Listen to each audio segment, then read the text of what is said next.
So is something always better than nothing? No, not when it comes to lower lids.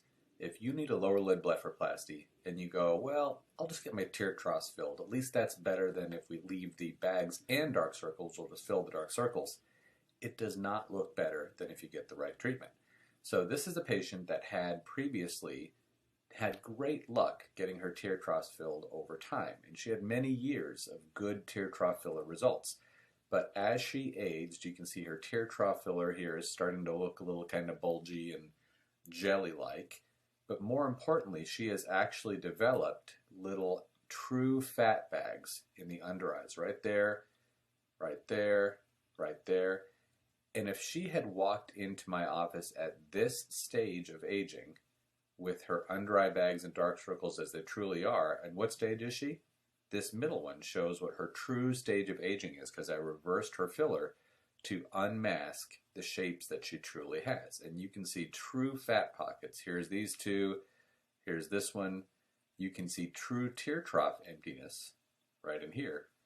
And if she had walked into my office at this stage and said, I think I want under eye filler, I wouldn't have filled her because there's no way, no artful way that you can fill this tear trough and make it blend perfectly and completely hide these high spots over here and also blend into them so that they don't look like two independent masses sitting next to each other, which is what you see over here. So whether she walked in at this state naturally or, as in this case, she was getting good results with fillers for 4, 5, 6, 7, 10 years, and now finally her under eyes have aged to the point where she's no longer a filler candidate, the right thing to do is to go ahead and remove the excess fat from the baggy areas.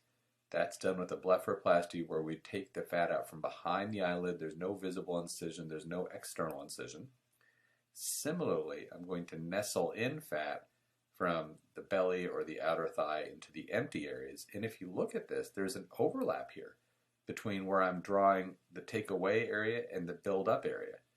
Those are true. To get a really beautiful unified lower lid structure, there is overlap. I'm taking out and removing in kind of an overlapping, interweaving way.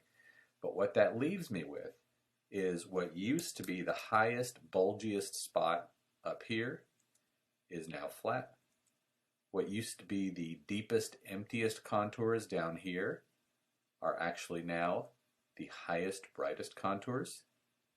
And by doing a true lower lid blepharoplasty, removing the excess fat, doing a fat transfer to build out the emptiness not only in the tear trough, but to feather it into the lower lid and feather it up into the outer cheek, we achieve a really beautiful contour. And then finishing touch, I almost always use a laser to improve the texture, and I did that on her too. So I hope this is helpful in explaining why if you either have this condition to begin with, true fat bags with an emptiness, or you've been getting away with filler for a while and now as you're aging you are actually developing this condition underneath all of your filler, at some point you can no longer have filler. As a matter of fact, filler would look worse than no filler. It just looks unnatural and it's time to go for a blepharoplasty.